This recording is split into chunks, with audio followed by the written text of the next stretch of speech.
There's something eerily intimate about reading the words of someone who lived centuries ago. Their handwriting might be shaky or precise, the ink faded or smudged by tears, but in those lines lies an echo of a heartbeat. Old letters and diaries are more than mere collections of words. They are fragments of human souls preserved on paper. And sometimes, what we find within them is far stranger than we could ever expect. Across dusty attics, forgotten trunks, and ancient libraries, people have stumbled upon notes that defy logic, love letters never sent, diaries that record impossible dreams, and cryptic scribbles that hint at curses or confessions.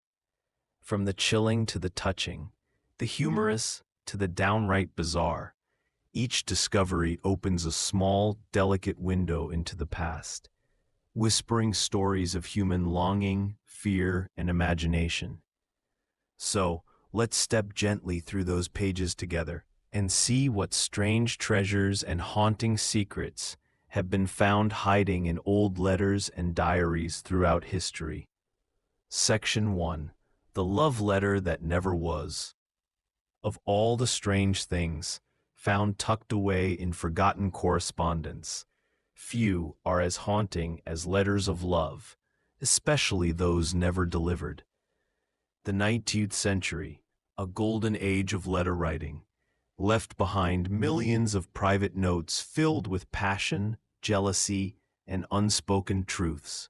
Yet, among them are stories that feel frozen in time, letters written in moments of intense emotion, but sealed away forever. In 2013, historians in France made a discovery inside the attic of a crumbling manor house. Hundreds of unopened letters, carefully tied with a red silk ribbon. The wax seals were intact, and when opened, they revealed messages of longing written by soldiers during the Napoleonic Wars, letters that had never reached their lovers or families. One soldier wrote of dreaming about his wife's face while hearing cannon fire in the distance. Another described keeping a small lock of her hair tied to his wrist for luck. Each letter carried traces of dirt, sweat, and candle soot, as though history itself had gripped them tightly. But among these letters, one stood out. A woman named Elise had written to her fiancé, who had been reported missing in battle. Her letter was tender, fragile, and resigned to loss. She wrote, "I believe I will see you again, if not here, then where souls do not fear the march of time." The heartbreaking irony, her letter was never sent. It was found among her own possessions, addressed but never posted. Some historians believe she discovered he had died before she could send it. Others think she kept it as a ritual of farewell, a silent burial of her words. Sometimes, however, the strangeness lies not in the love, but in what accompanies it. In 2020, a British conservator restoring a Victorian writing desk found a letter hidden inside a false compartment, alongside a withered rose and a tiny bird's skull. The note read, "He promised to return when the spring swallows did." Whether it was romantic symbolism or a fragment of grief-tinged superstition, no one could say. But it perfectly illustrated how deeply Victorians wove emotion with ritual. In their world, tokens of love could just as easily become relics of mourning. This intersection between affection and superstition is where many of history's strangest letters dwell. In rural Eastern Europe, for example, it was once believed that writing a letter to a deceased loved one could guide their spirit to peace. People would pen these messages on scraps of linen, then bury or burn them. Archaeologists in Poland uncovered fragments of such letters in graves from the 17th century, folded neatly, sometimes with locks of hair or small coins tucked inside. They weren't meant for the living to read at all. They were words for the afterlife. Even royal correspondence holds its share of mysteries. One famous example is the so-called ghost letter of Anne Boleyn, allegedly written from the Tower of London shortly before her execution in 1536. The letter, addressed to King Henry VIII, expressed both love and defiance. "You have chosen for me a hard farewell, but I forgive you, as God must." Scholars still debate its authenticity. Some believe it's genuine, others claim it was a later fabrication. But whether written by Anne herself or by someone seeking to immortalize her tragedy, the letter carries a strange power. It's the written echo of a voice that refused to fade. Perhaps that's the common thread among all these strange discoveries, the yearning of people to make their feelings permanent. The letters we find, whether soaked in sorrow, sealed in superstition, or wrapped in strange symbols, remind us that emotions don't die easily. They linger, in paper, in ink, in attics and drawers, waiting for someone centuries later to stumble upon them and listen. The love letter that never was, the farewell that was never read, the promise whispered in ink. These are not just historical curiosities. They are fragments of humanity at its rawest, hopeful, grieving, defiant, and desperately alive. And if you lean close enough, you can almost hear the words breathing again. Section 2. Secrets in Cipher, when diaries spoke in code. There's a certain thrill in holding a diary that refuses to speak plainly. The pages may look harmless, neat lines of ink, looping handwriting, the occasional smudge or tear. But sometimes what looks ordinary hides something far more deliberate, a code. For centuries, people have poured their hearts, fears, and sins into journals that only they could understand. These cryptic confessions reveal not just what they wrote about, but why they needed to hide it. One of the most famous examples comes from a quiet Englishwoman named Anne Lister, who lived in the early 19th century. On the surface, her diaries looked like the musings of a well-bred landowner, notes about estate management, weather, and social visits. But beneath those pages, written in an intricate mix of algebraic symbols and Greek letters, she recorded a secret life, one that defied everything her world expected of her. Her coded entries described her romantic relationships with women, her emotional struggles, and her deep reflections on identity. For nearly 150 years, no one could read them. It wasn't until the 1980s that scholars finally cracked her code, revealing one of the earliest and most detailed first-person accounts of a same-sex relationship in modern history. Lister's diary is a perfect example of how people wrote, not just for memory, but for safety. In a world that judged, many found refuge in ciphers. Hidden writing wasn't always about crime or conspiracy. Sometimes it was simply a quiet act of survival. But not every coded diary hid love. Some concealed something darker. In 2016, a diary was unearthed in an old farmhouse in the Italian countryside. It belonged to a woman named Isabella Conti, who lived in the late 1700s. Her journal was filled with strange symbols and Latin phrases, interspersed with sketches of herbs, candles, and circles. When historians translated parts of it, they found a mixture of folk remedies, prayers, and what appeared to be spells. Isabella had recorded her nightly rituals to ward off illness and bad spirits. But what startled researchers most was an entry that seemed to describe her own haunting. "There is a shadow that follows my sleep. I give it milk, and it does not harm." Some pages appeared to be written backward, as if to confuse the shadow she mentioned. Whether she was protecting herself from disease, from superstition, or from something entirely imagined, no one can say for certain. But her diary became a portrait of fear turned ritual, a record of how a mind sought safety through the strange. There's something incredibly human in that. The need to control the unseen, to make the inexplicable feel manageable through words and symbols. And this same instinct reappears across the centuries, again and again. Take, for instance, the cipher letters of Mary, Queen of Scots, written while she was imprisoned in England in the 16th century. Her correspondence with her supporters was written in an elaborate code of numbers, symbols, and substituted letters. These letters were her lifeline, her way of reaching beyond the walls of her captivity. For over 400 years, no one fully understood the content of those secret exchanges. Then, in 2023, cryptographers finally decoded them. The result? A vivid, almost cinematic insight into her isolation, her political maneuvering, and her despair. One line stood out in particular. "They watch my sleep, as though I am already dead."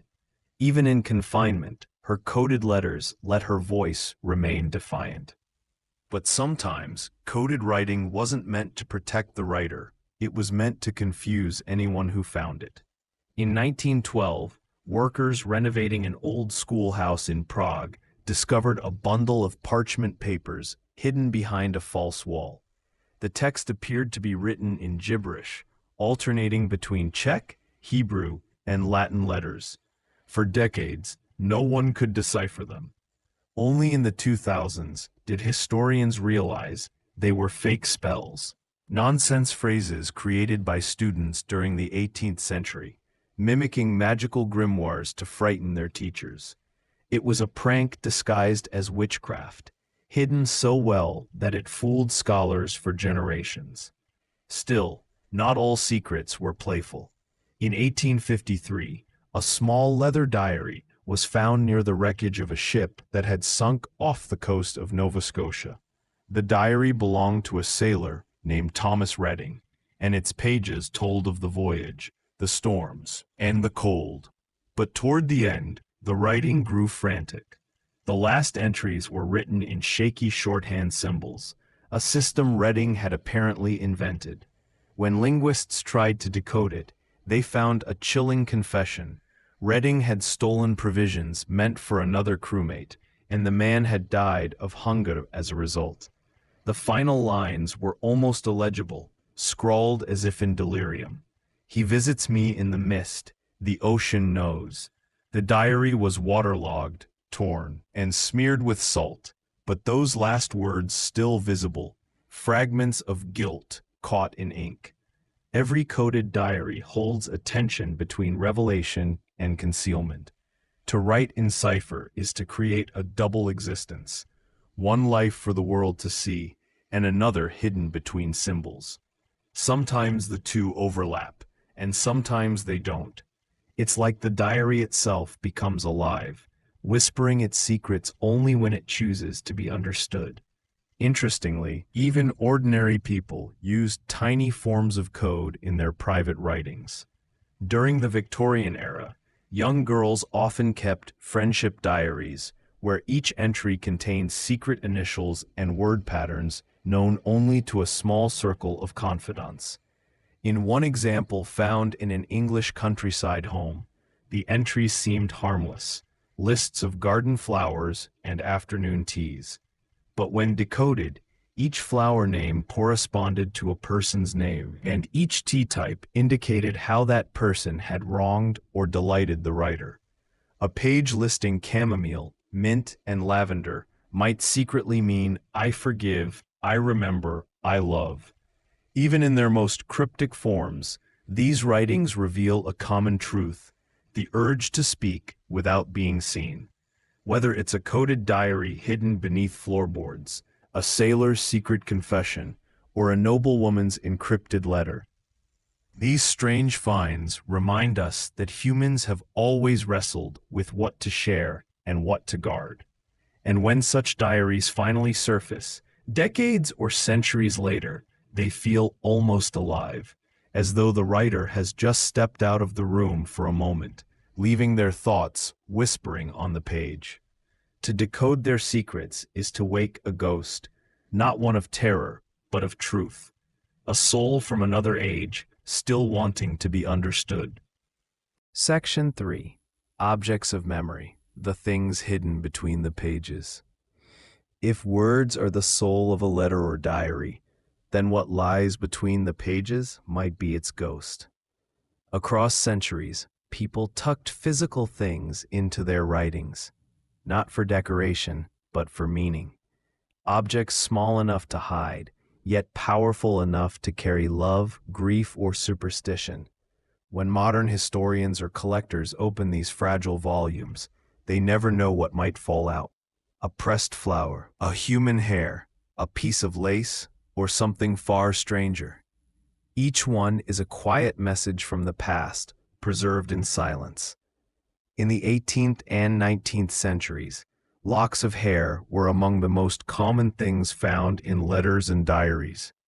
But these weren't always simple tokens of affection. During the Victorian era especially, hair was a medium of both love and mourning.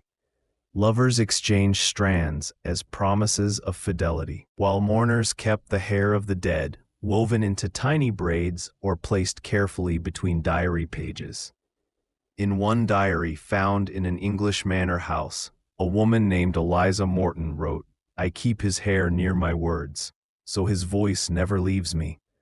Next to that entry was a thin curl of faded brown hair, pressed so long ago that it had become part of the paper itself, its presence not macabre, but tender. It wasn't unusual, even, for whole letters to be written around such mementos, ink carefully skirting the edges of ribboned hair, as if to give the keepsake space to breathe. But sometimes what people left inside wasn't born of love. In 2012, restorers working on a 17th century diary in Germany found something that left them silent. A small, folded piece of cloth, stiffened with age, containing a grayish powder. At first, they assumed it was dust or ash. When tested, it was found to contain traces of bone and iron, the remnants, it seemed, of cremated remains. A note nearby, written in tight Gothic script, read simply, "For protection." Historians speculated that the diary's owner may have believed keeping ashes close would guard against evil or disease. To us, it sounds unsettling, but to people in the past, death was a constant presence, and their connection to it was intimate, almost practical. A diary wasn't just a record of life, it was a talisman against loss. There are other, stranger finds still. A 16th century Italian love letter, now preserved in a museum in Florence, was discovered to contain a tiny human tooth wrapped in silk. The letter was written by a woman to her lover, and at first, the tooth's inclusion baffled historians. But the text itself offered a clue. "I send you that which gave me pain, that you may keep what remains of me."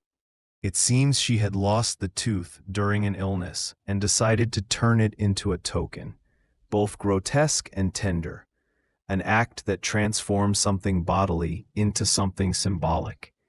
It's as if the letter wasn't just written with emotion, but built from it. Other discoveries reveal more whimsical intentions.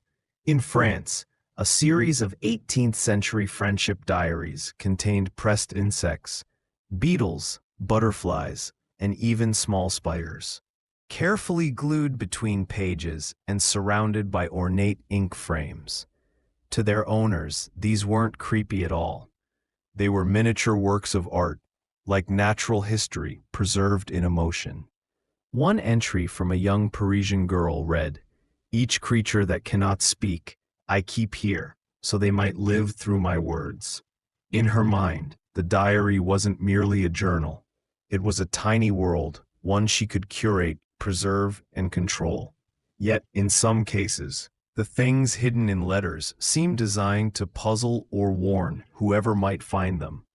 A curious example comes from 1829, when a set of letters was discovered, sealed within a wall, during renovations of a house in Edinburgh.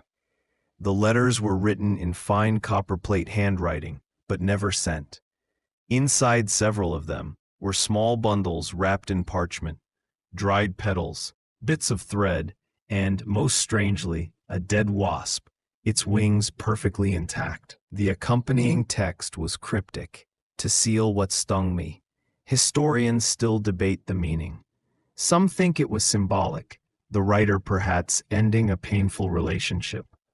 Others suspect it was part of a folk ritual meant to trap misfortune in the form of an insect.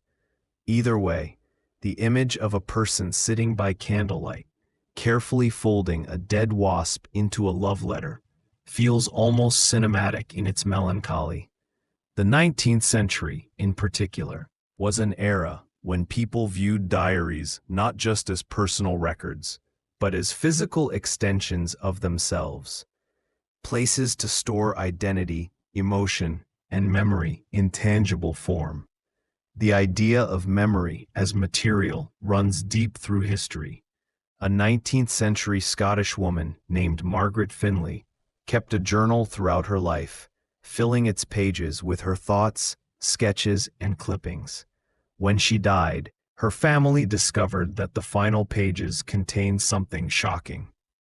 A small locket filled with her own blood, sealed in wax, and sewn directly into the binding. Alongside it, she had written, "So that when they read me, I am truly there." That single sentence blurs the line between body and book, between the self and the written word. To her, writing wasn't enough. Presence required substance.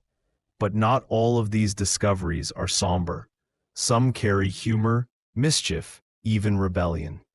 A medieval monk's prayer book, found in a monastery in France, contained a few unexpected additions between the Latin prayers: pressed grape skins, a tiny sketch of a donkey wearing a bishop's hat, and what appears to be a crude drawing of another monk asleep. Scholars now believe that the marginalia, the doodles monks made during long hours of copying, were ways of expressing individuality in an otherwise monotonous existence. Hiding small jokes or curiosities inside sacred texts was a private act of resistance and a way to stay human in a world of rigid devotion. The oddity of these objects reminds us that for much of history, writing was not just communication, it was a ritual. When people touched the paper, when they sealed it with wax, kissed it, or pressed something inside, they were imbuing it with emotion. A letter wasn't complete until it contained a piece of the person who wrote it, literally or metaphorically. And centuries later, when those letters are opened again, that fragment of emotion stirs awake. Perhaps the most haunting thing about these discoveries is their intimacy. We're not supposed to see them. These weren't displays for public view, but whispers meant for no one's eyes but one's own. A lock of hair, a pressed flower, a smear of wax. They're the emotional fingerprints of lives long gone. When we find them now, it's like being allowed, for just a moment, to step inside someone else's heart. Section 4. Whispers of the Future. When words predicted fate. Every old letter, every fragile diary entry, carries something like a heartbeat, but sometimes the rhythm feels off, as if the hand that wrote it moved in time with something larger, something that had not yet happened. Historians have found countless cases where people seem to predict their own deaths, great disasters, or uncanny coincidences, moments when private words became eerie prophecies. Whether it was foresight, intuition, or simple chance, those writings give us a glimpse into how thin the boundary between fate and imagination can be. One of the most famous examples comes from Titanic passenger Esther Hart, whose 1912 letter to her mother, found floating in a pocketbook after the disaster, still chills readers. She had written just hours before boarding. "I feel something strange about this voyage, something uneasy I cannot name." Her words, though brief, became a haunting prelude to what would follow. The letter survived the freezing waters even when she almost didn't. What makes it even more eerie is that she wasn't alone. Several other passengers wrote similar notes, expressing vague but deep unease about the journey. To the modern reader, they seem prophetic, almost supernatural. But perhaps in that age of superstition and instinct, people were simply better at listening to the quiet hum of intuition, something we now drown out with noise. But we don't have to look to modern times for this phenomenon. The ancient world was full of dreams and visions carefully recorded in letters and scrolls, later interpreted as signs. In Roman correspondence, especially among senators and philosophers, dreams were treated with seriousness, not as nonsense, but as fragments of divine communication. One striking example survives in the letters of Pliny the Younger, who described a friend's dream of being crushed under waves of black water, a vision written down only days before the catastrophic eruption of Mount Vesuvius in 79 CE. Though scholars debate the authenticity of this account, the coincidence is enough to make even the most rational reader pause.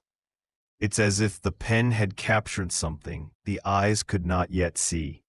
In the Middle Ages, diaries often blended fact, vision, and faith.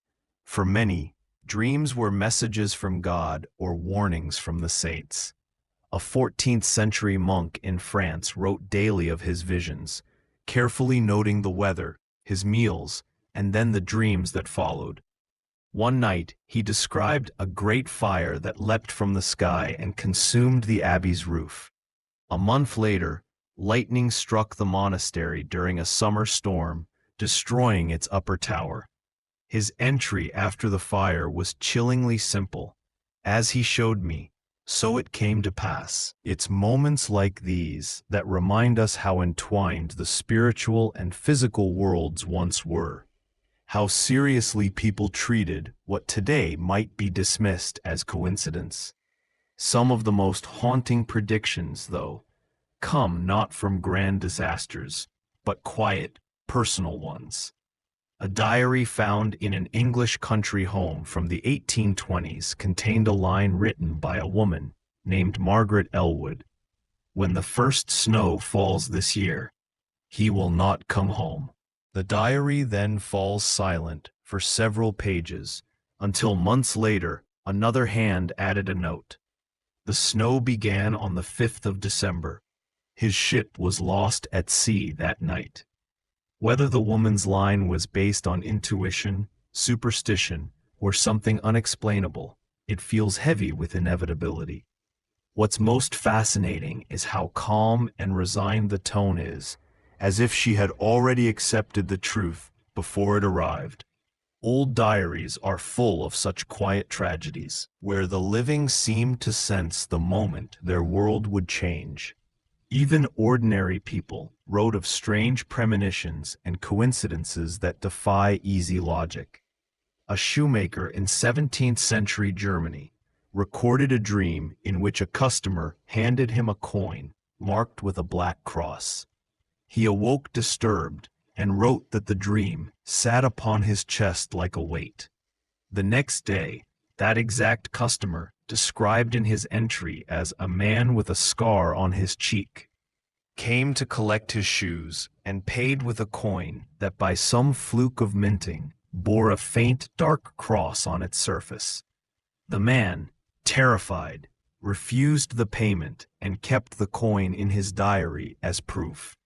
Centuries later, when restorers found the book, the coin was still there, glued to the page with yellowed wax, a tangible reminder of a moment when dream and waking life blurred into one. There's also something strangely poetic about how often death announces itself in letters before it happens.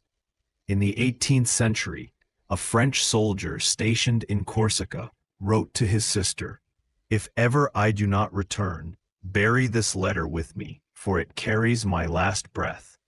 The letter was never sent. It was found, Years later, folded inside his uniform.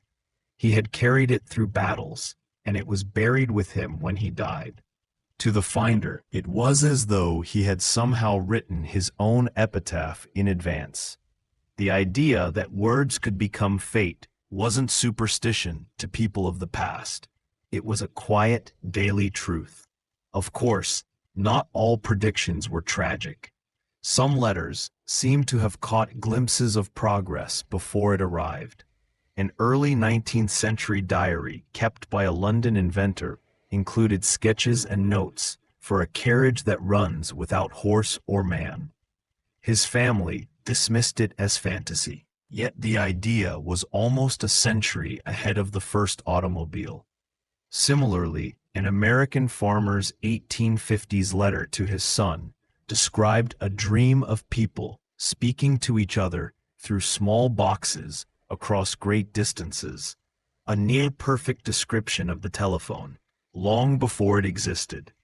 These entries show that the imagination, too, can be prophetic, that human creativity sometimes reaches into the future by accident.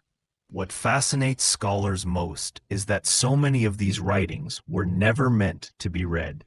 They were private, written to make sense of the unexplainable. A dream written in the dark, a warning whispered to oneself. And yet, when we read them now, they remind us how timeless certain human experiences are. Fear, intuition, the desire to understand what lies ahead. Even today, when someone writes down a vivid dream or a gut feeling, they are participating in a ritual as old as writing itself, recording the invisible. Perhaps what makes these stories so captivating isn't whether they're truly prophecies, but what they reveal about the people who wrote them. They show us how, across centuries, people have looked inward to make sense of a world they couldn't control. Some found faith in their dreams, others found terror, but all of them, in their own way, were trying to leave behind a map, not of where they were, but of what they felt was coming. Because deep down, the human heart has always listened for the sound of tomorrow. Section 5. Secrets Between the Lines, Hidden Confessions and Forbidden Words. If dreams are the echoes of the mind, then secrets are its shadows. And in the dim candlelight of centuries past, when letters were written with quills and sealed with wax, those shadows often spilled onto paper. Many of the world's most revealing historical discoveries have not been in palaces or temples, but in diaries locked shut, or letters tucked behind the lining of drawers, carrying truths their authors never meant to share. Every letter begins with the illusion of privacy. You pour your heart out, believing only one pair of eyes will ever see it. But time has a way of opening even the most carefully sealed envelopes. When historians and archivists began to study old correspondence, they found that entire hidden worlds were buried there. Affairs, betrayals, confessions, coded identities, and secret desires. In those fragile pages, the polite voices of history fall away, revealing something raw and deeply human. The parts of people they could only whisper to the page. One of the most haunting examples comes from the 17th century in the form of the Paston Letters, a vast collection of family correspondence preserved by chance. Among the legal talk and daily complaints, there is one strange, trembling letter written by Marjorie Paston, a young woman who dared to marry for love against her family's will. "I pray you to forgive me," she wrote to her disapproving mother, "for I have chosen of my heart, and I cannot change it." Her tone is desperate, yet oddly peaceful, like someone standing in the quiet aftermath of a storm. She knew her letter might mean exile from her family, but she sent it anyway. What makes this so powerful is not just her defiance, but how ordinary it seems. A young woman, centuries ago, trying to defend the right to love. Her ink may be faded, but her courage still glows through it. Some secrets, though, were far more dangerous. In an age when certain beliefs or affections could cost a life, many people turned to ciphers and invisible ink to protect their truths. During the reign of Elizabeth I, for instance, secret Catholic correspondences were hidden in the bindings of prayer books, written in a code only a few could decipher. One diary from 1586, discovered inside the false bottom of a chest, contained not only prayers, but political messages to exiled nobles, smuggled words that could have meant death if discovered. The pages were marked with faint lemon juice symbols, invisible until warmed by fire. Centuries later, when conservators used heat and ultraviolet light to study the pages, entire hidden sentences began to appear like ghosts. Reading them feels almost intrusive, like listening to someone whisper across time. In other cases, secrecy came not from politics, but forbidden love. In 18th century France, a series of letters between two noble women, only recently discovered in an attic, revealed a romance that had been erased from official family records. Their affection was disguised through coded nicknames, M and L, and seemingly innocent descriptions of flowers. One passage read, "The violets bloom today by the garden wall. They remind me of your laughter." To a casual reader, it sounds like polite friendship. But scholars noticed the patterns. Every mention of violet corresponded to a meeting or exchange of gifts. The violet had become their private symbol of love. These letters, once hidden in fear, now stand as one of the most intimate records of same-sex affection in the 1700s. Proof that love, no matter how carefully hidden, leaves a trace. There were also confessions of guilt, written not to others, but to the page itself. In a 19th century Scottish diary found in a farmhouse, a man named Robert Dunley wrote a single line over and over on several pages. "She knows not what I have done." For years, no one knew what he meant, but tucked between the pages, historians found a scrap of fabric, a child's ribbon, badly stained. Further research revealed that Dunley's daughter had died under mysterious circumstances, and that her father's entries stopped abruptly after the date of her death. The case was never solved, but the diary became a haunting artifact, an echo of guilt preserved in ink. Sometimes history doesn't give us answers, only whispers. Not all secrets were dark, though. Many were simply human, small rebellions against expectation. In the 1500s, a Venetian merchant kept a meticulous logbook of his business dealings, but in the margins, he doodled. Cats chasing rats, tiny ships, faces with exaggerated noses. Beneath one sketch, he wrote, "If only trade were as simple as drawing." It's such a tender moment, this wealthy, serious man using his ledger to vent his boredom. His doodles, unseen for centuries, remind us that even the most powerful men had their quiet escapes, their little jokes hidden behind the facade of formality. Then, there were the letters that never reached their destination, left unsent either by fear or fate. One such letter, found in the wreck of the Mary Rose, a Tudor warship that sank in 1545, was discovered sealed tight in a sailor's chest. It was addressed to "My dearest Anne," and though water damaged, one line could still be read. "Do not wait long for me, for the sea keeps what it takes." He had written it, it seems, knowing he might never return. It was never mailed, never read, until now. To hold that letter is to feel a man's acceptance of death, centuries after his heartbeat stopped.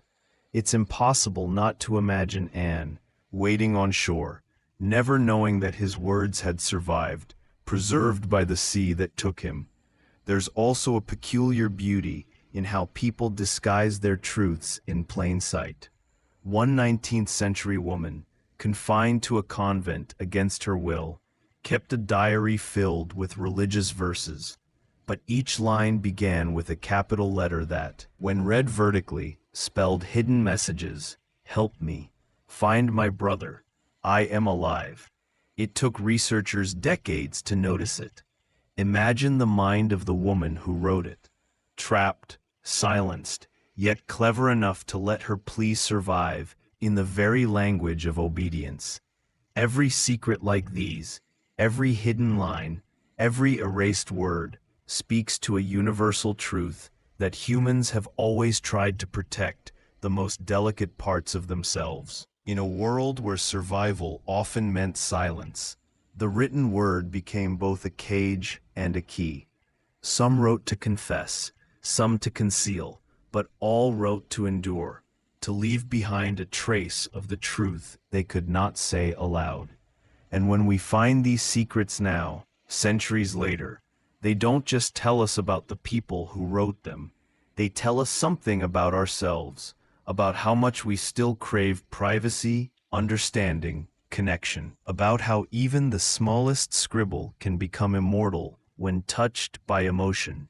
Maybe that's why reading an old letter feels like opening a soul, because in every secret hidden between the lines, you can feel what time itself can't erase, the pulse of a living human heart. Section 6. Hidden between the pages. Objects that spoke louder than words. If you've ever found a pressed flower between the pages of an old book, you've felt it, that soft shock of connection. The flower isn't just a plant anymore. It's a frozen moment, the ghost of a feeling. Someone picked it, held it, and thought, "This matters." Long before photographs, before text messages and souvenirs, people placed pieces of their lives into letters and diaries, not only to remember, but to preserve something of themselves. Over time, these small tokens became time capsules of emotion, carrying love, grief, superstition, and hope through the centuries. When historians open old letters, they sometimes find not just words, but things that were meant to speak instead of words. Locks of hair tied with silk thread, small drawings done in haste, coins for luck, even a fingernail or a scrap of clothing, strange, intimate relics of human emotion. One of the most common of these was hair. In the 18th and 19th centuries especially, exchanging a lock of hair was not only sentimental, but sacred. Lovers braided their hair together to symbolize eternal unity. Parents clipped a child's curl as a memory of innocence. Widows kept a strand from their husbands as a relic of mourning. But even earlier examples exist. In an ancient Egyptian tomb, a bundle of human hair was found wrapped carefully in linen and placed beside a love letter written in hieratic script. The letter read, "I wait for you even beyond the Western River," referring to the Nile, which the dead were believed to cross on their journey to the afterlife. It's humbling to imagine someone, thousands of years ago, believing that a strand of hair could bridge life and death. Sometimes these inclusions carried superstitious power. In medieval Europe, letters were occasionally sent with a small pinch of salt or a sprig of herbs tucked inside. The idea was not simply decorative, it was protection. The sender feared that their message might be cursed, intercepted, or watched by unseen forces. Salt, thought to purify, was sprinkled to guard the words. A few rare examples of such letters survive.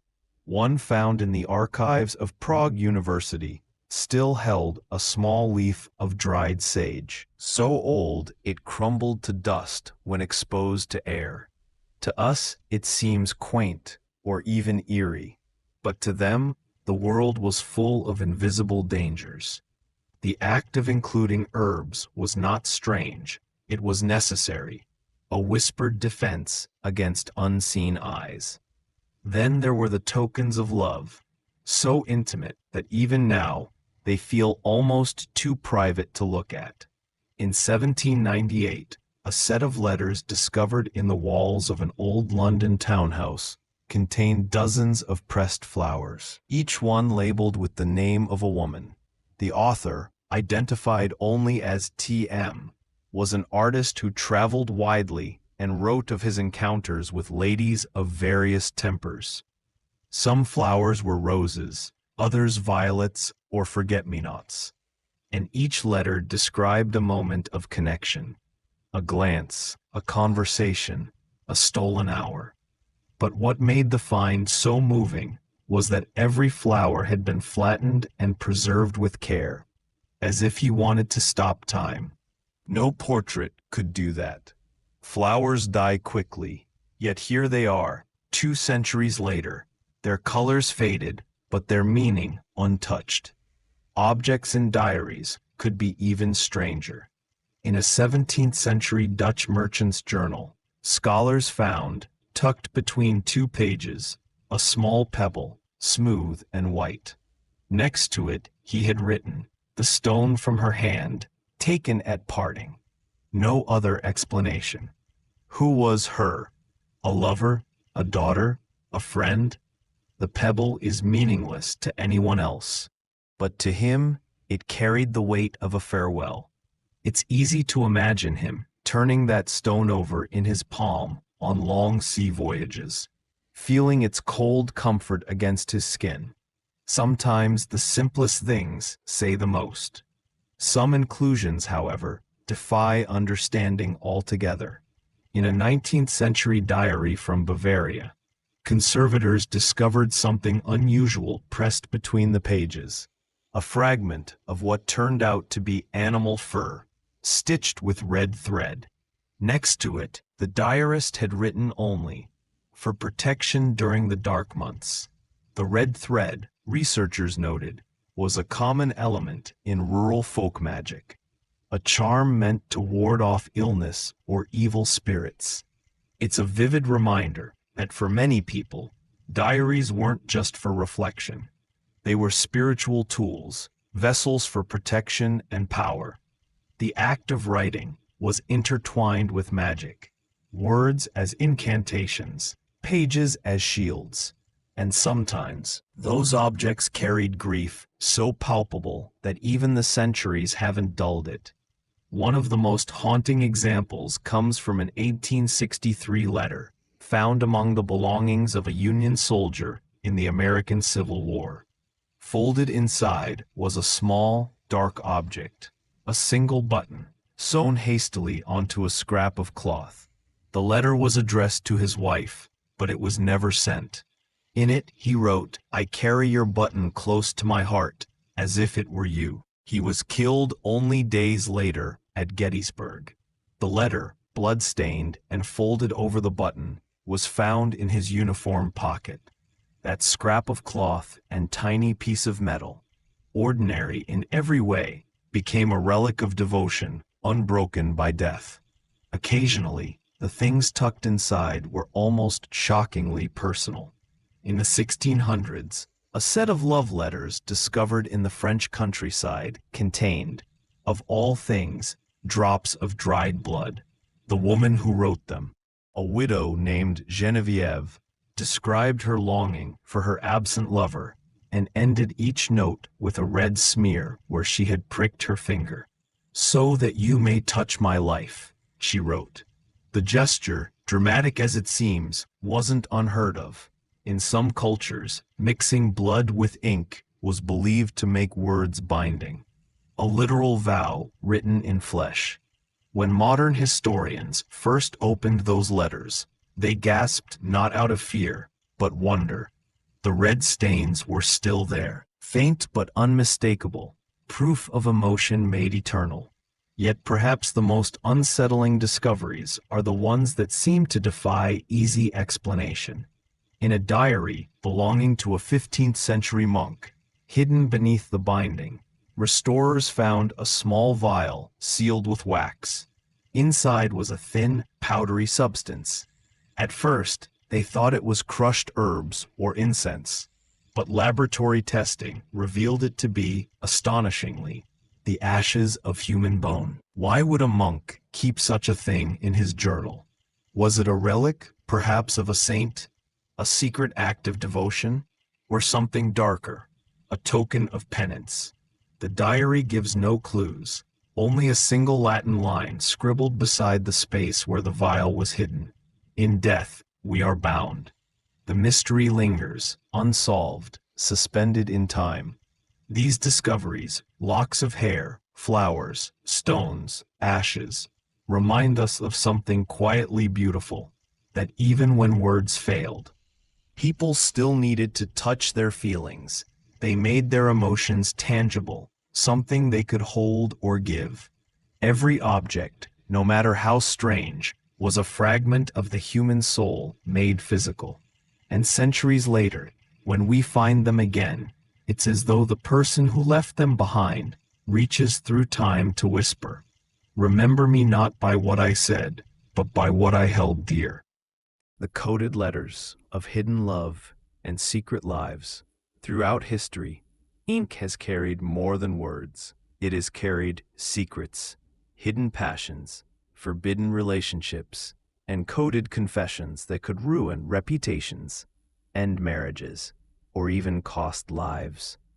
Old letters and diaries sometimes whisper these stories, written in elegant loops and curls that seem innocent, until you realize what they're really saying. One of the most fascinating discoveries in this realm came from the 18th century, the coded love letters of the French court. Nobles and courtiers, always under the watchful eye of gossip and power, often communicated in carefully crafted ciphers. In the archives of Versailles, historians found bundles of such letters, written in tiny, precise script, filled with symbols that seemed meaningless.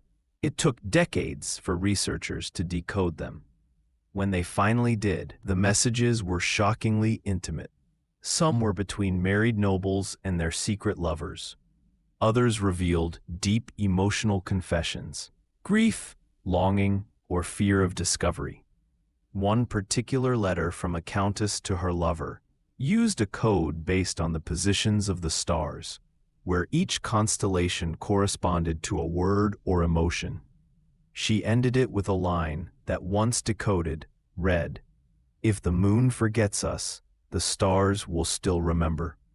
But not all love letters were glamorous or noble. In rural England, historians discovered a collection of letters from the 1600s written by a woman named Margaret Green. She couldn't read or write, so she hired a village scribe to pen her messages to a soldier she loved. But when her words were analyzed centuries later, researchers noticed something strange. The handwriting changed mid-letter. Each emotional shift, jealousy, despair, affection, seemed to appear in a new hand. It turns out multiple scribes were writing her letters, and each added their own interpretation of her feelings.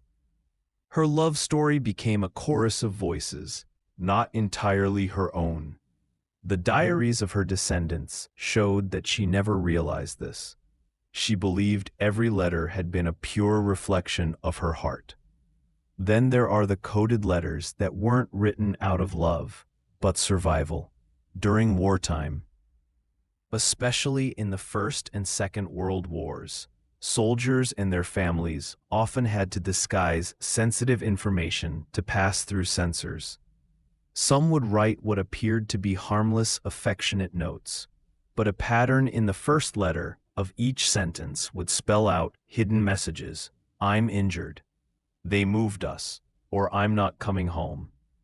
In 2017, a British museum uncovered one such letter that had been sent from a prisoner of war camp in Germany.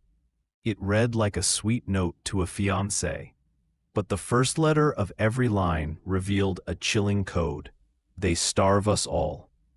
The woman who received it likely never realized the truth, as the letter was folded and tucked safely into a family scrapbook, unread for nearly a century. In another case, found in a dusty attic in Venice, was a small red diary, bound in silk. It belonged to a young woman named Lucia, written during the early 1500s.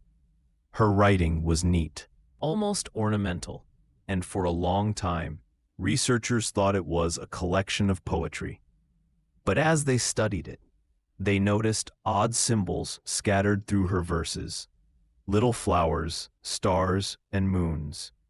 When arranged in a specific order, they revealed a hidden confession. Lucia had fallen in love with another woman. In that time, such a secret could destroy her family and her reputation. She had written her feelings under the guise of art, hiding truth within beauty. The diary ended abruptly, as if she had been discovered or forced to stop. Yet in her final entry, a single line remains. The heart finds its language in silence. In the American Civil War, soldiers often carried letters not only from loved ones, but also from unknown women. These were called angel letters, written by volunteers who sent kind words to lonely soldiers they'd never met. Some of these letters, found in old trunks or battlefield graves, were later revealed to be written in deliberate poetic rhythm, almost hypnotic in tone. Scholars now believe they served as emotional medicine, small, crafted pieces of comfort designed to soothe men who faced death daily. One general even ordered his men to carry such letters close to the heart, believing the words had a spiritual power that protected them. Of course, not all codes were serious. Some were playful, even mischievous. In the 1920s, a woman named Violet, living in London, kept a diary that looked like nonsense. Just lists of groceries, weather notes, and names.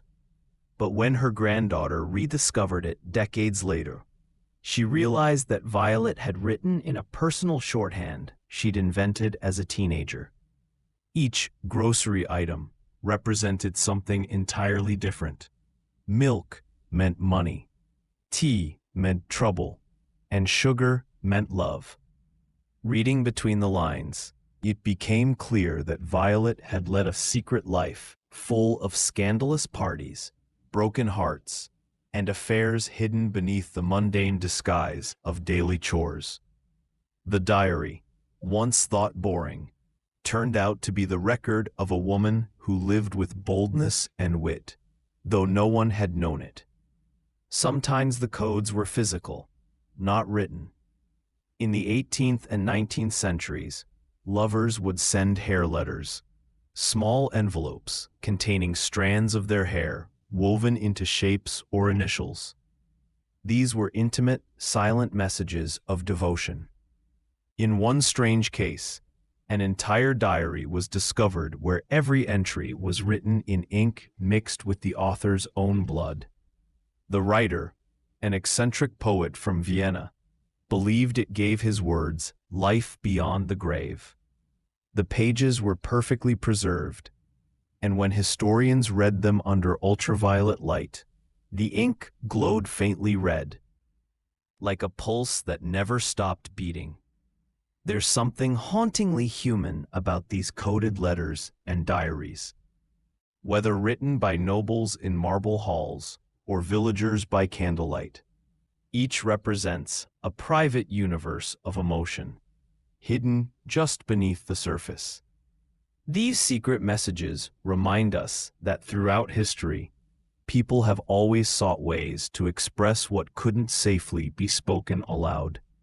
The fear of being discovered coexisted with the irresistible need to be understood. When we read them now, centuries later, we feel that same quiet ache, the heartbeat behind the ink. Whispers from beyond, letters that spoke to the dead. Among the countless relics of the past, few objects feel more intimate or more unsettling than letters written to the dead. These fragile messages, penned with trembling hands and tear-stained ink, were not meant for the living at all. They were love letters to ghosts, apologies sent into the void, desperate attempts to reach across the invisible curtain that separates us from those we've lost. And strangely, throughout history, people believed these letters worked. In the mid-1800s, during the height of the spiritualist movement, entire families gathered around tables lit by candlelight, calling on the spirits of their loved ones. Mediums claimed to channel voices from the afterlife, but others preferred a quieter, more personal ritual. They wrote. Letters to the dead became a hidden tradition.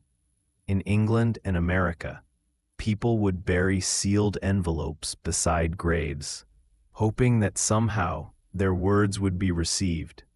Some of these letters have since been uncovered, still tucked into rotting coffins or buried in damp soil. Their contents range from heartbreaking to eerie. One mother wrote to her deceased daughter every month for 10 years, updating her on family life and asking her to visit in dreams. In her final letter, found unopened beside her own coffin, she wrote, "I'll bring the pen with me, my dear, so we may write again." But the practice of writing to the dead wasn't new. In ancient China, people burned letters, literally sending them skyward as smoke to reach ancestors in the spirit realm. The ashes were considered sacred, and if the smoke rose straight and steady, it was believed the letter had been delivered. One unearthed tomb from the Han Dynasty contained dozens of these messages.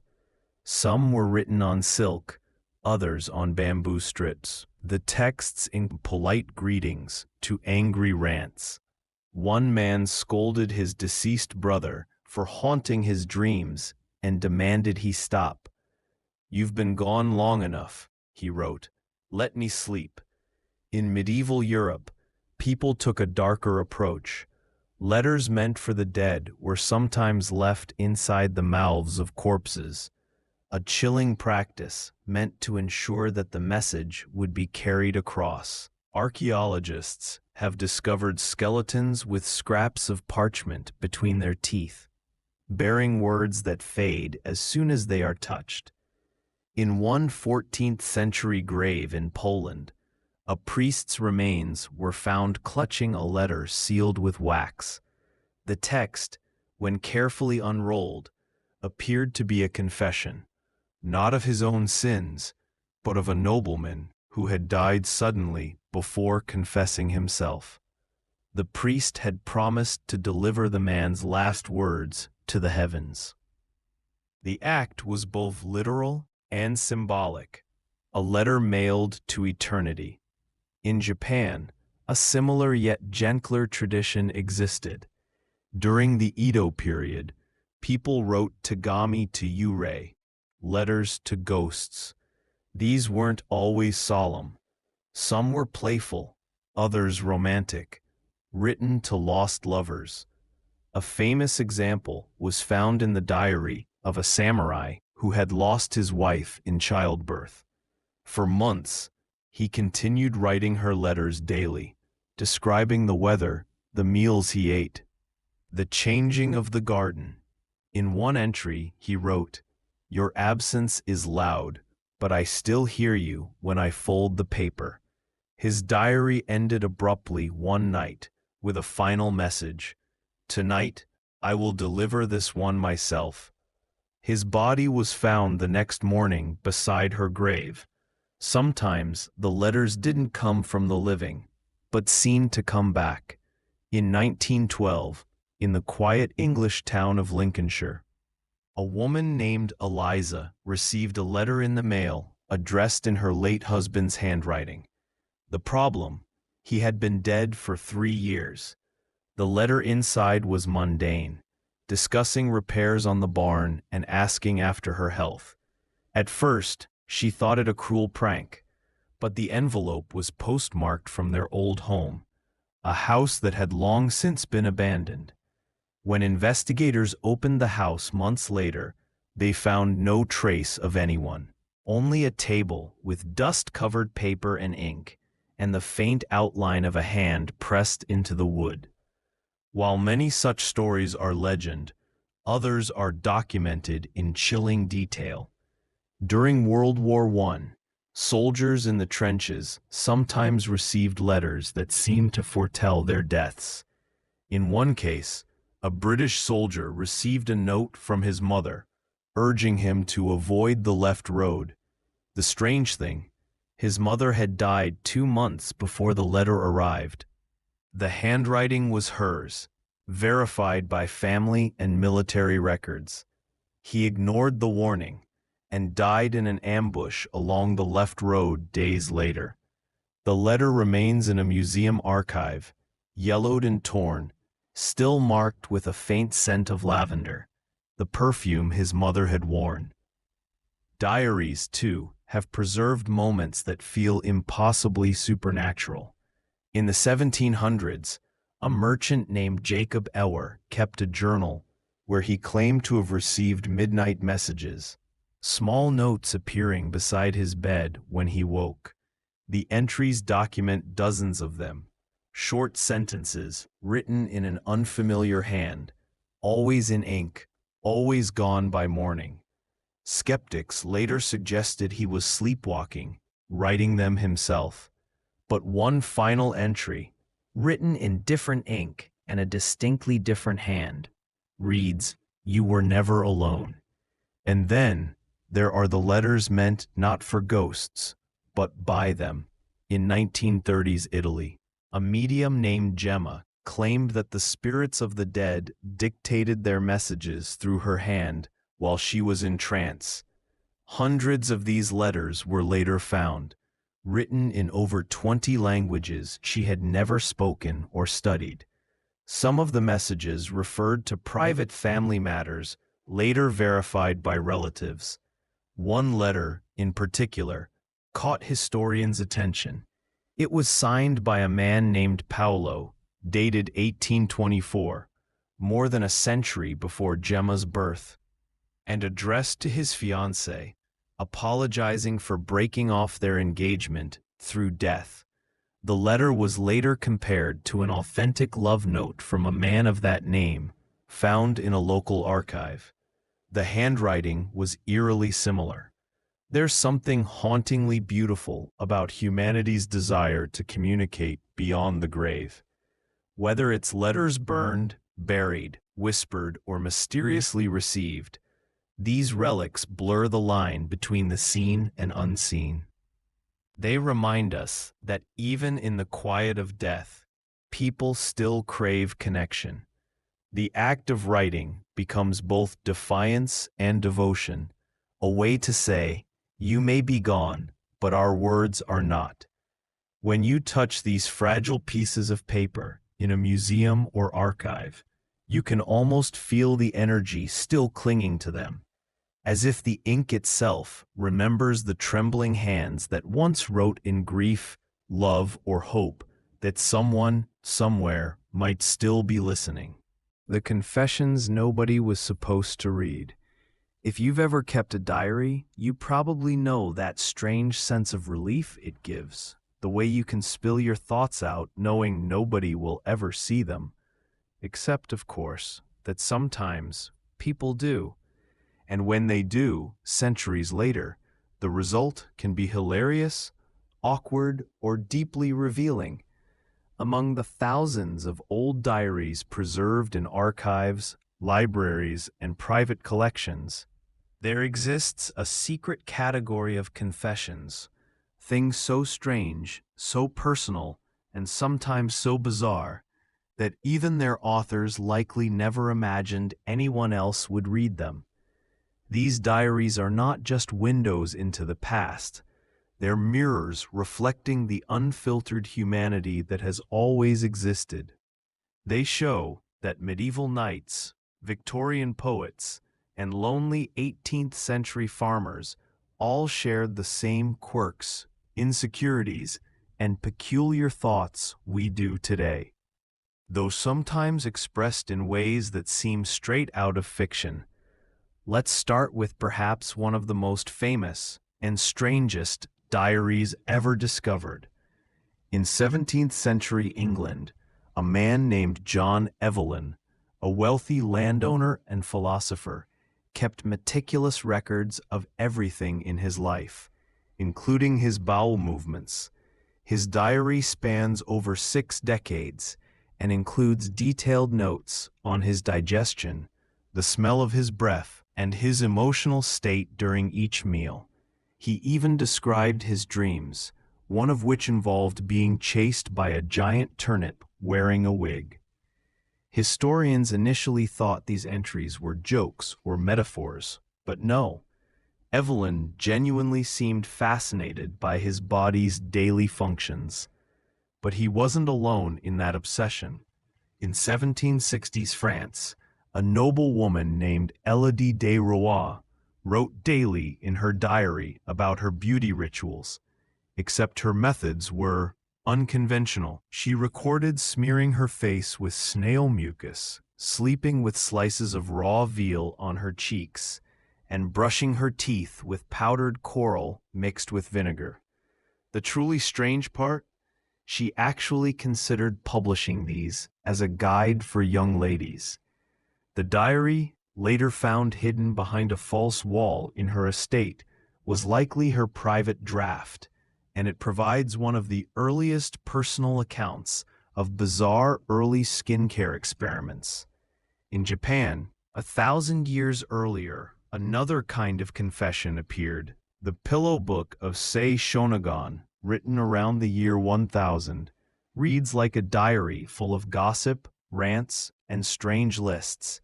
She wrote about things that made her smile foolishly, like a gentleman who blushes when praised, and things that made her sigh in despair, such as a man who sneezes during poetry. But buried among these charming complaints are eerie details. She recorded dreams of drowning, shadows moving across her room at night, and the sense that the emperor's palace was haunted. One line simply reads, "The sound of silk in the dark makes me think of ghosts." Sometimes, though, the strangest entries aren't from famous figures, but from ordinary people who had no reason to hide their oddities.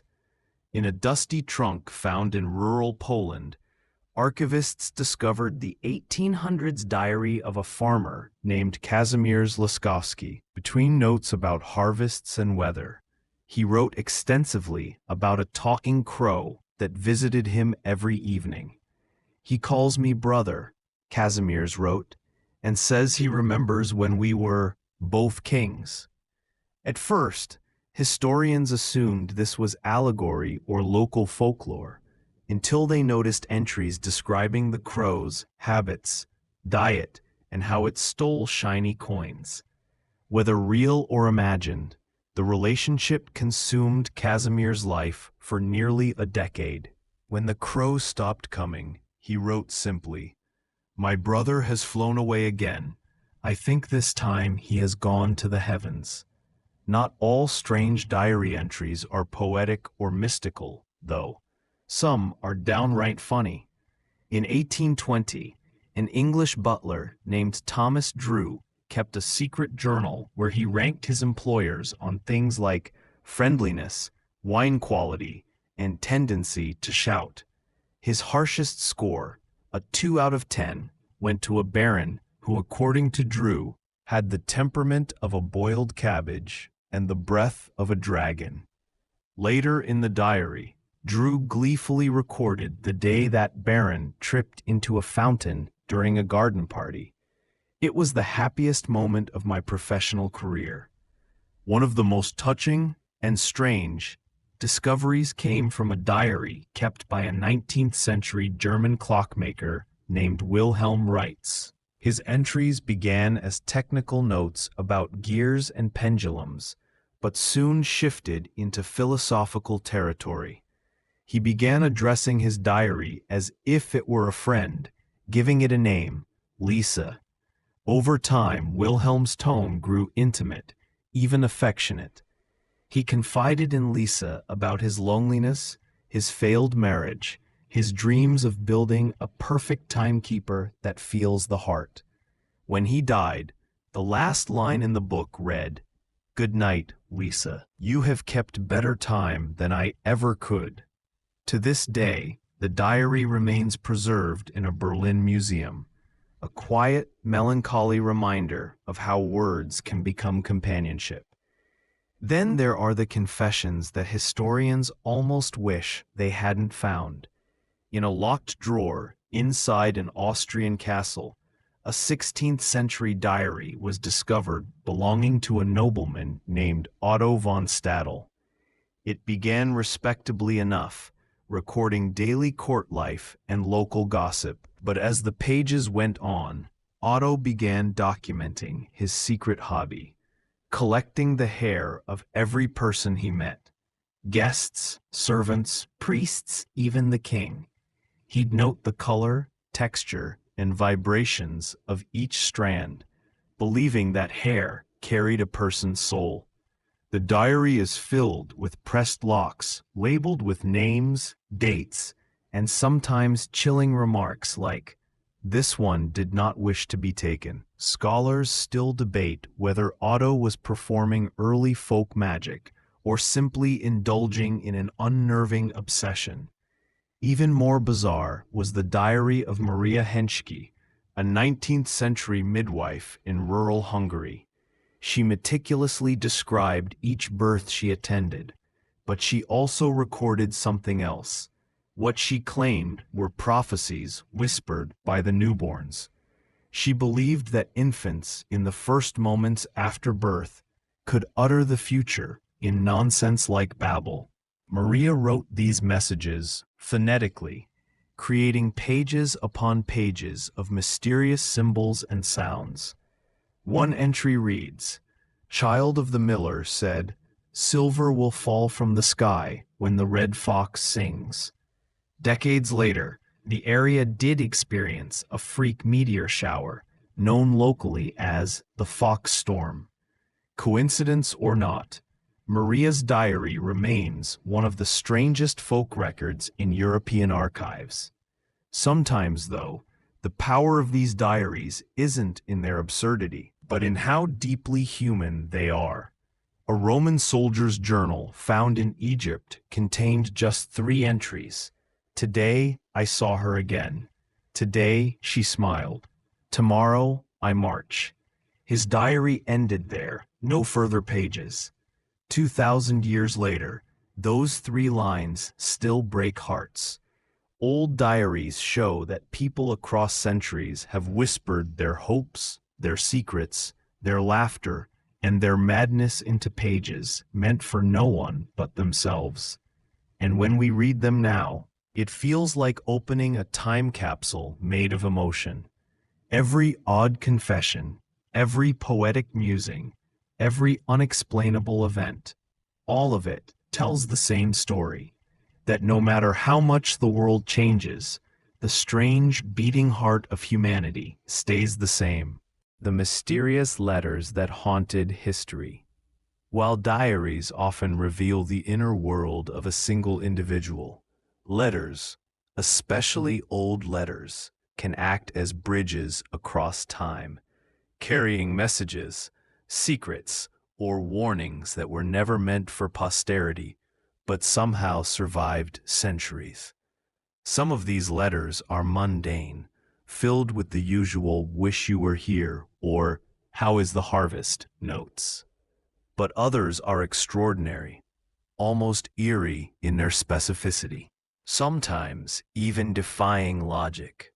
They present a strange combination of intimacy, mystery, and historical curiosity, making us wonder who wrote them and why were they preserved. One of the most famous examples is the Devil's Letter, discovered in a 17th century German archive. Bound in crude parchment and sealed with a wax emblem, depicting a goat-headed figure. The letter was unsigned and unaddressed, though the edges suggested it had been handled repeatedly. The content reads like a warning. You will be visited by those you fear, not those you love. The candle that burns in your window will not protect you. Scholars debated for years whether it was a practical joke, a superstition-driven warning, or evidence of local witchcraft. The handwriting matched no known local scribe, and the ink, upon modern chemical analysis, contained an unusual blend of plant and mineral pigments rarely used at the time. Another set of letters from the 18th century Ottoman Empire baffled historians. These letters were written in a highly cryptic shorthand, using symbols that combined Arabic, Persian, and early Turkish scripts in a convoluted system. Each letter contained references to daily events in the empire, markets, officials, even minor rebellions, but also interspersed seemingly nonsensical remarks about cats, rivers, and stars. The recipient of the letters, according to notes later found in a separate ledger, was a single wealthy merchant in Istanbul who apparently decoded them with remarkable accuracy. Scholars speculate these letters may have been used to relay secret trade intelligence while disguising political messages, yet no definitive translation has been agreed upon to this day. Sometimes, the letters are personal but oddly prophetic. In France, in the early 19th century, a small collection of letters was discovered in the ruins of a burned estate. The writer, a woman named Isabelle Montfort, wrote to her sister about daily life, local gossip, and her love of embroidery. However, in one letter, she describes a flood that would destroy the village, an epidemic that would strike a neighbor's family, and a fire that would consume a part of the estate, events that all occurred within a month of her writing. The letters were preserved in a masoned wall, and Isabel's diary, if it ever existed, has never been found. Whether she truly foresaw these events, or simply recorded local tensions and predictions, the letters carry a disquieting sense of inevitability. In Japan, during the Edo period, a series of letters known as the floating messages was sent in small waterproof containers down rivers and streams. Each contained poetry, confessions, and personal warnings. Often, they were directed at someone unknown, sometimes mentioning exact locations or times, effectively predicting encounters before they happened. Many were retrieved decades later by historians who found the containers intact, along with comments in the margins noting when and where the letters had been found. Unlike ordinary diaries or correspondence, these letters were both public and private, floating messages meant for unknown recipients, yet carefully recorded by those who discovered them. Sometimes letters are unsettling because they capture obsession. One famous case is the Mad Barber's letters from Victorian England. A barber from London, whose name was never confirmed, sent anonymous letters to various wealthy clients over several years. In each, he described in meticulous detail what he claimed were private moments, the way a client's coat hung, the exact angle they tilted their head while reading, the small tics in their voice. The letters often ended with oddly affectionate signatures like "Your Silent Mirror" or "The Observer." The authorities at the time investigated, but no culprit was ever identified, and the letters continued to arrive. Centuries later, the collection was preserved in the British Library, a chilling reminder of how letters could embody both curiosity and menace. Not all letters are dark. Some are strangely playful. In 16th century Italy, a young man wrote to his lover with elaborate instructions for a scavenger hunt around Florence. The letters were filled with riddles, historical references, and drawings of local landmarks. What makes these letters extraordinary is the level of detail and patience they convey. For example, he instructs his lover to count the steps of a staircase, note the colors of stained glass, and find a carved lion on a fountain. By the time the letters were rediscovered centuries later, the city had changed so much that decoding them became a kind of historical treasure hunt.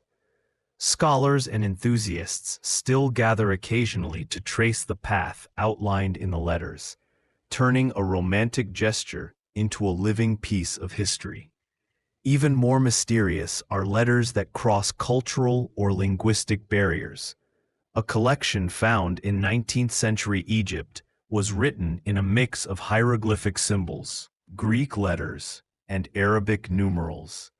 The author is unknown, the recipient is unknown, and some letters were folded and sealed in tiny boxes placed inside mummies.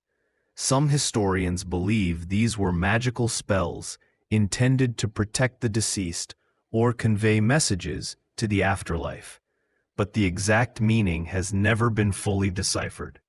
The strange mixture of scripts, combined with precise astronomical references, makes these letters some of the most confounding historical artifacts ever found. Finally, there are letters that become haunting precisely because they were never delivered. In colonial America, a young settler wrote a series of letters to his family in England, describing life in the New World, the isolation, the challenges, the glimpses of wonder. He even included small pressed flowers and sketches of local birds. Unfortunately, his ship was lost at sea, and the letters were preserved instead in an envelope tucked into a trunk.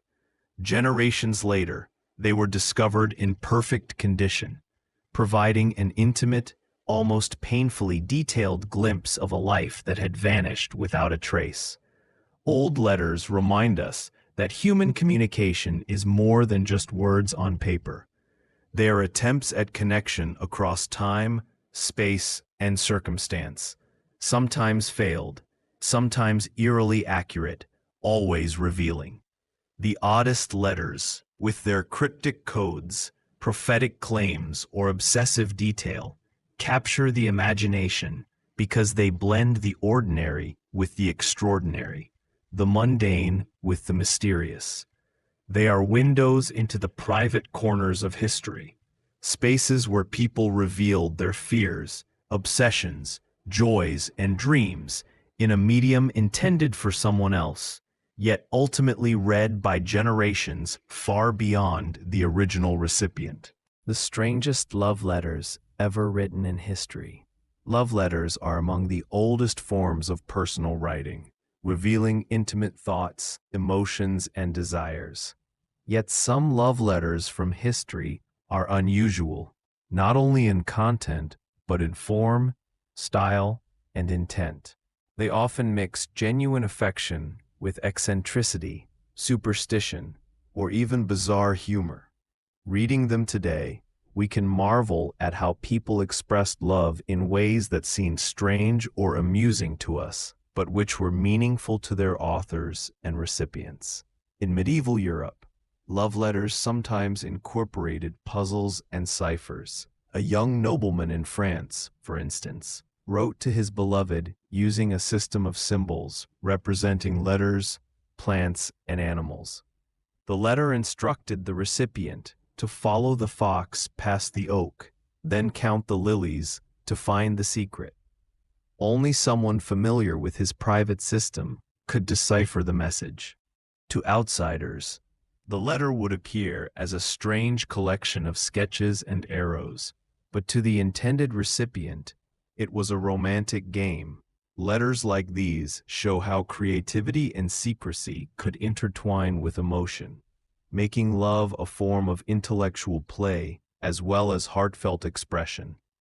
In 17th century England, some love letters contained ingredients and magical rituals.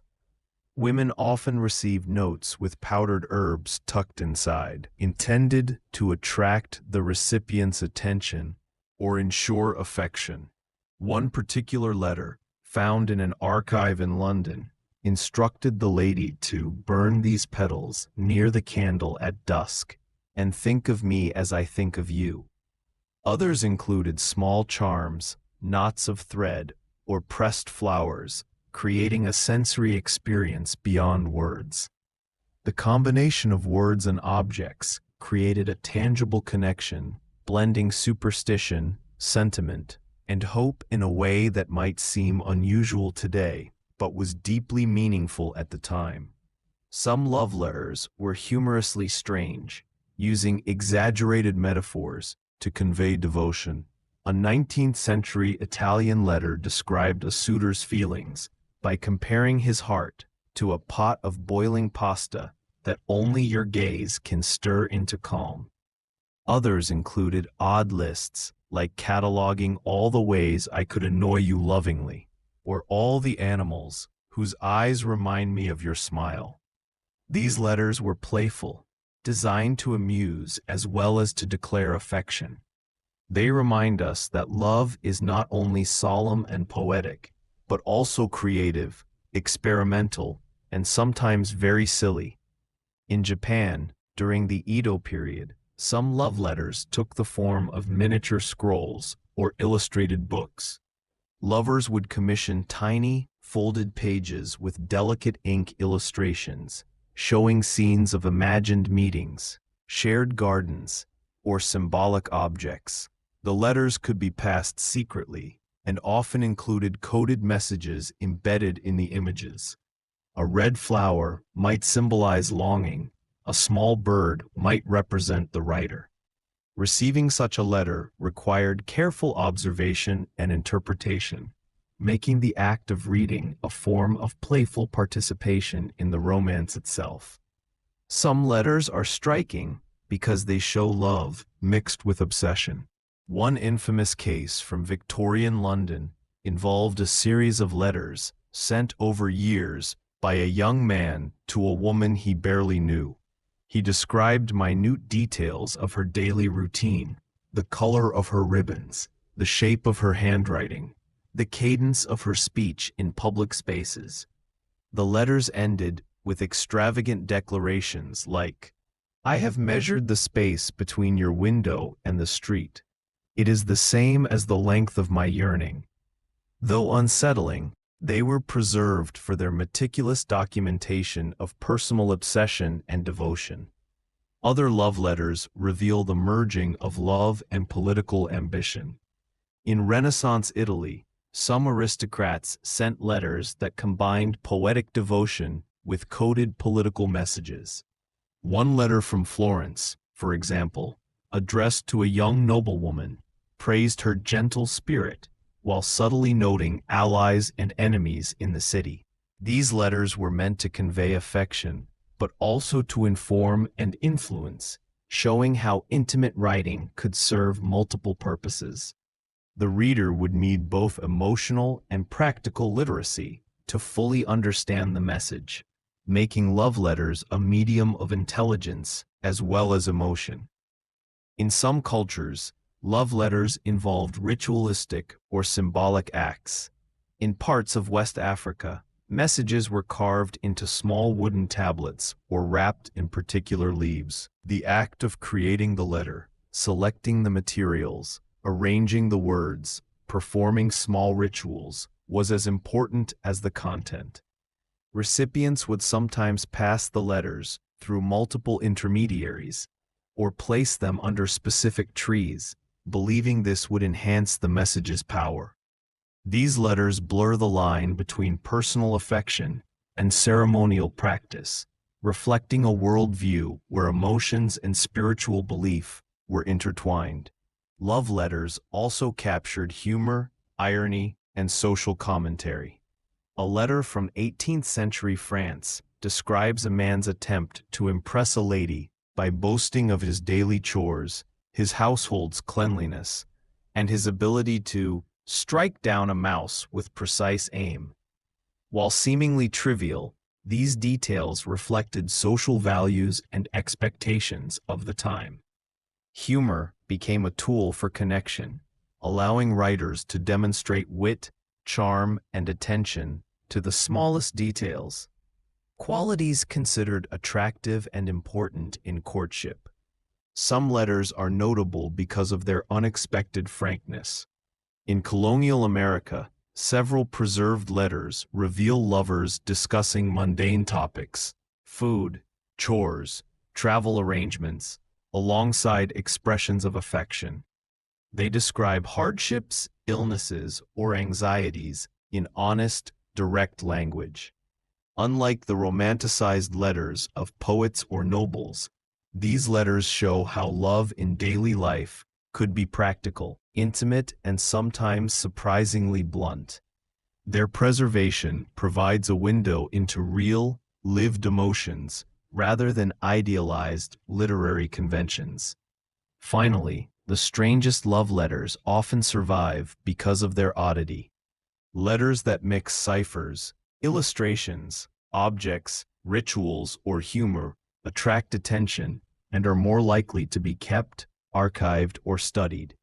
They fascinate historians, collectors, and curious readers, revealing the rich creativity of human expression. While some may seem bizarre, they demonstrate a universal desire to communicate affection, longing, and desire across space and time. In every culture and era, love has inspired people to experiment with form, content, and presentation, producing letters that are as extraordinary as they are intimate. These letters show us that love is never simple. It can be playful, obsessive, coded, symbolic, humorous, or ritualistic. Each letter represents an attempt to reach someone else, to create a connection that transcends ordinary communication. They are tangible reminders of human creativity and longing, preserved across centuries to tell stories of affection, hope, and sometimes eccentricity. The funniest and weirdest practical jokes in historical letters. Letters from the past were not always serious or somber. Many reveal that people enjoyed humor, mischief, and playful deception. Long before email or text messages, handwritten letters were a way to entertain, tease, and even prank someone. Some of these pranks were mild and affectionate, while others were elaborate and strange, creating memories that survive today as curious glimpses into daily life. In medieval Europe, one popular type of joke letter involved mock formal invitations. A young scribe might write to a friend, claiming that the king or local lord was inviting them to a grand feast. The letter would include instructions that were absurd or impossible, such as, "Bring 3 chickens, a sack of flour, and a live pig to present as tribute to the royal unicorn." When the recipient arrived at the appointed place, they would discover a harmless joke, perhaps a small gathering of friends laughing at the elaborate setup.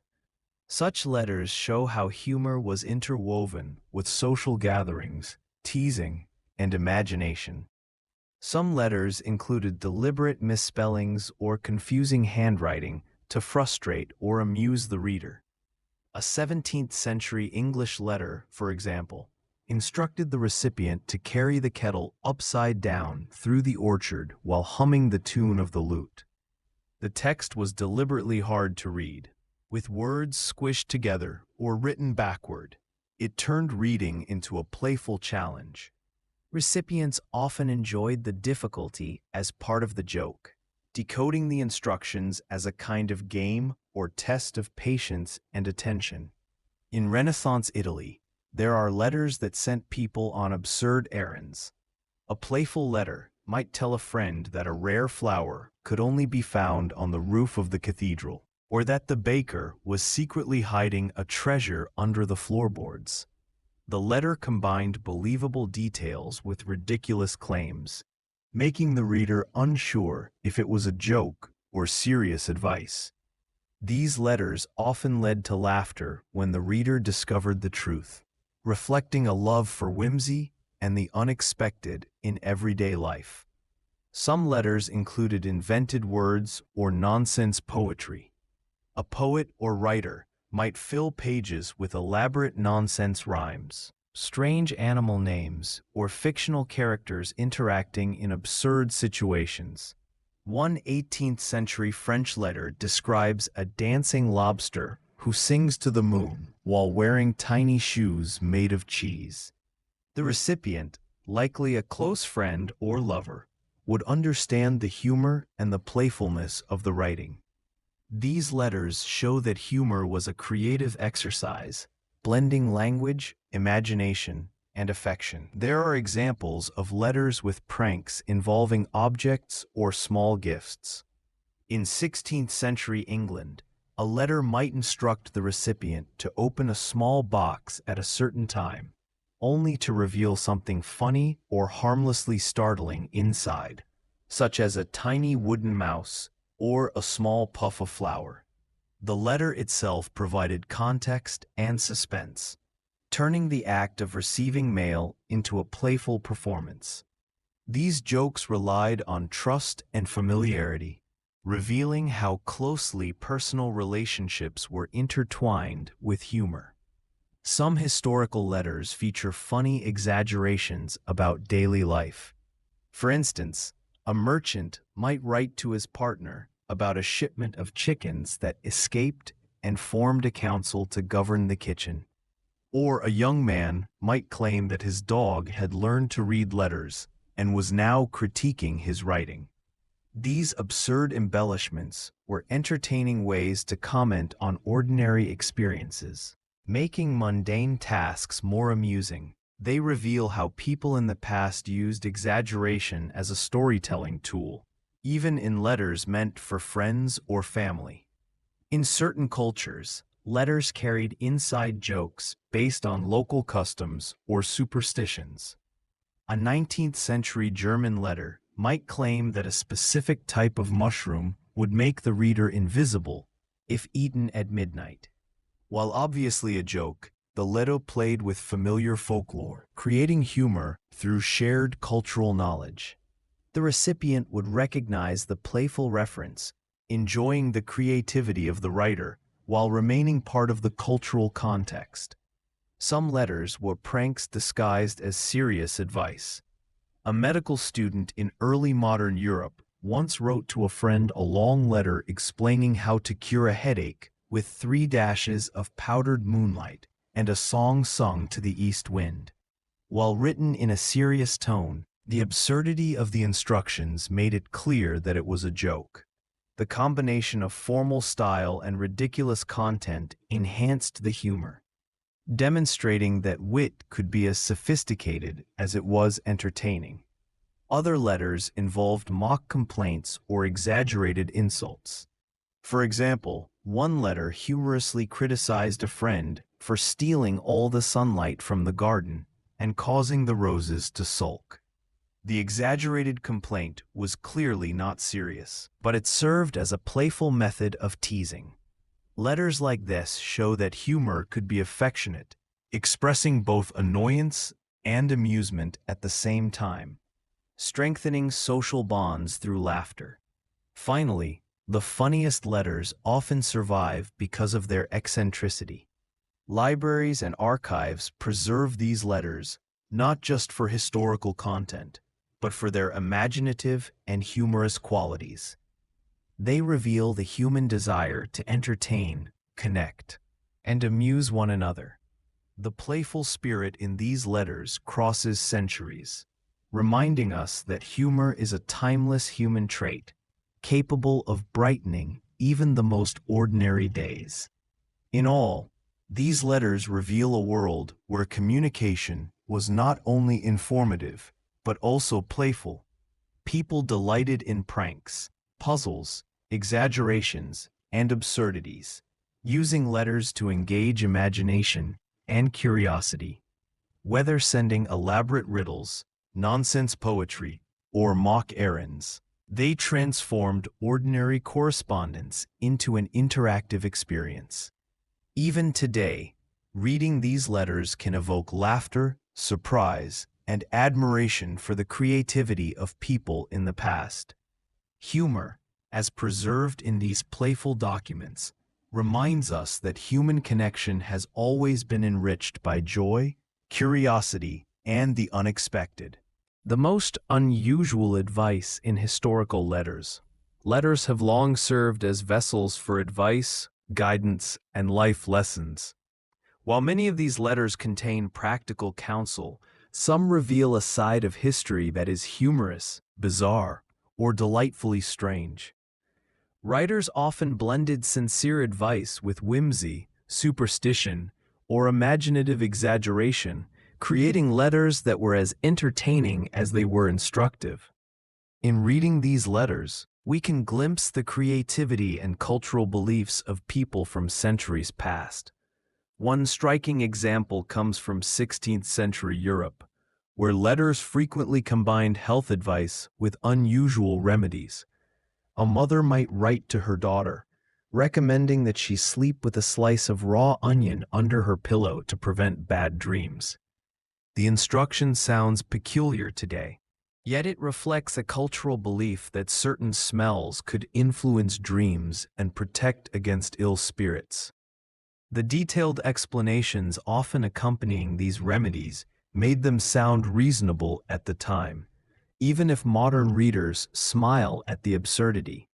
In another curious case, a scholar sent a letter suggesting that if one wished to increase intelligence, they should hold a live frog in their lap while reading philosophy books.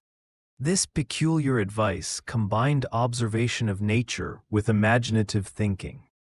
While the frog had no real effect on learning, the practice demonstrates the human desire to seek patterns, connections, or hidden influences in the world.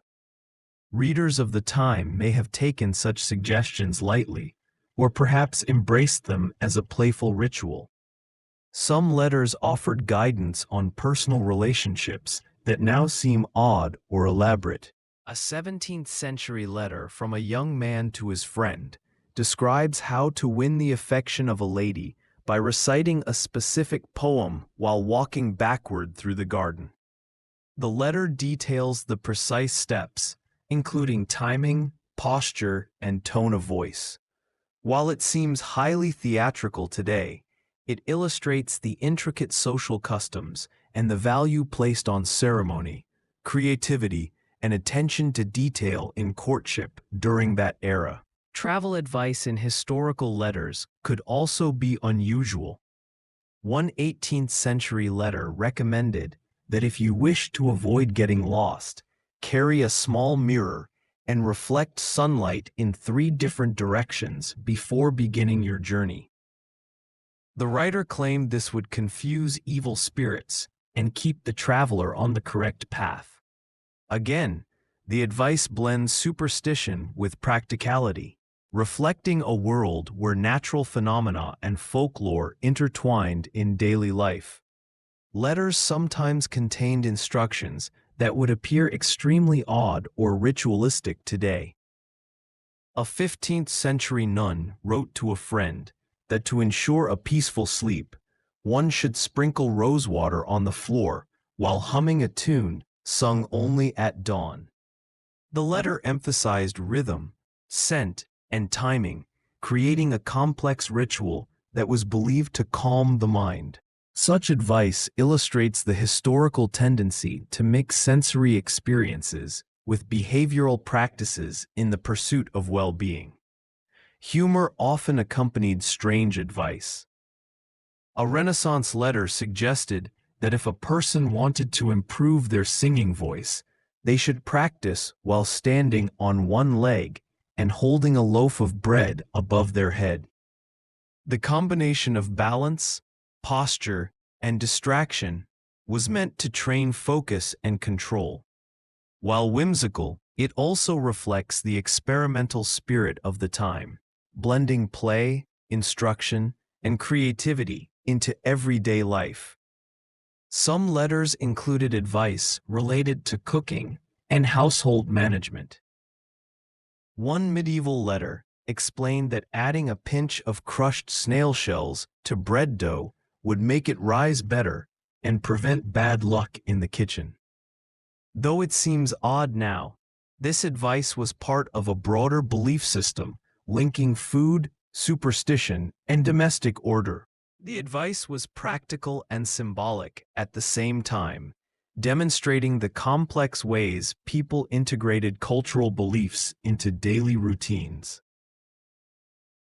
Occasionally, letters suggested bizarre but culturally significant methods for protecting wealth or property. A 17th century letter instructed a friend to bury a coin in the garden every Wednesday at noon while chanting a rhyme to ward off thieves. The advice mixed superstition, rhythm, and timing in a ritual designed to influence the environment. While there is no evidence that such actions truly protected possessions, they reveal how people historically attempted to control uncertain circumstances through creativity and belief. Letters also contain recommendations for mental and emotional health that feel eccentric today. For example, a letter from a 16th century scholar suggested that to maintain clarity of thought, one should carry a feather in one's pocket and stroke it whenever feeling confused or distracted. This tactile practice may have provided comfort, focus, or a moment of pause. While it seems unusual now, it reflects a keen understanding of human psychology and the importance of physical interaction with symbolic objects. Other letters included advice about clothing and appearance that was elaborate or ceremonial. One letter advised that wearing shoes tied with ribbons of 3 different colors could prevent quarrels with neighbors. Another recommended carrying a tiny bell and ringing it before entering a room to alert spirits or unseen forces. These peculiar instructions illustrate how beliefs, ritual, and daily life were intertwined, creating customs that modern readers might find entertaining or bewildering. What is striking about all these examples is the blend of imagination, belief, and intention. Writers of letters were often trying to help, entertain, or delight their recipients, while also sharing insights into the cultural norms of their time. Whether the advice concerned health, love, safety, or fortune, it was delivered in a way that combined practicality with playfulness, ritual with whimsy, and guidance with humor. Reading these letters today offers a glimpse into human ingenuity and creativity. They remind us that advice has always been more than practical instruction.